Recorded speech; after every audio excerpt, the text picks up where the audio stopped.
দরদ যেমন ঘুমিয়ে পড়া সিনেমা হলগুলোতে আলো জ্বলিয়েছে, তেমনি ইচ্ছারা প্রেক্ষাগৃহে উৎসব ফিরিয়েছে শাকিবিয়ানদের। আর এমন সাহসী পদক্ষেপে প্রশংসিত হচ্ছেন নির্মাতা অনন্য মামুনও। নানা আলোচনা সমালোচনা পেরিয়ে বাংলাদেশ, ভারত সহ শুক্রবার 22টি দেশে মুক্তি পেয়েছে দরদ। প্রেক্ষাগৃহে মুক্তির পর দ্বিতীয় সপ্তাহে ইউটিউবে দেখা যাওয়ার খবর ছড়িয়ে পড়ে।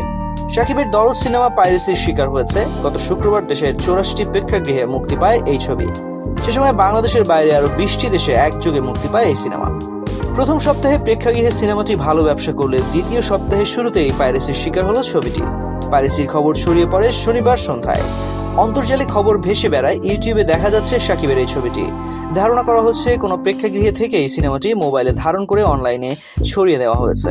এটা কি বহুবার পাইরেসি নিয়ে দর্শকদের সতর্ক করেও নিজের সিনেমার পাইরেসি বন্ধ করতে পারলেন না শাকিব খান। এ বিষয়ে পরিচালক অনন্য মামুনের কোনো মন্তব্য পাওয়া যায়নি। দরদের শাকিবের সঙ্গে প্রথমবারের মতো পর্দায় দেখা মিলেছে বলিউডের সোনালের। সিনেমায় শাকিব, সোনাল ছাড়াও গুরুত্বপূর্ণ একটি চরিত্রে অভিনয় করেছেন টলিউডের পায়েল সরকার।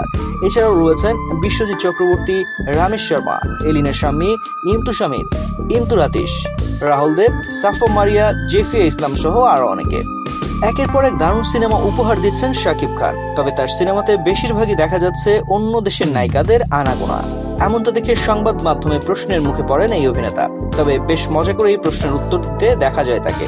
শুক্রবার সন্ধ্যায় স্টার সিনেপ্লেক্সের শাকিব খানের ব্যবসায়িক প্রতিষ্ঠান রিমার খারলেনের পণ্য দেশের শীর্ষস্থানীয় হেলথ অ্যান্ড হাইজিন ব্র্যান্ড অ্যাকনেলের সৌজন্যে দরদের বিশেষ প্রদর্শনী অনুষ্ঠিত হয়।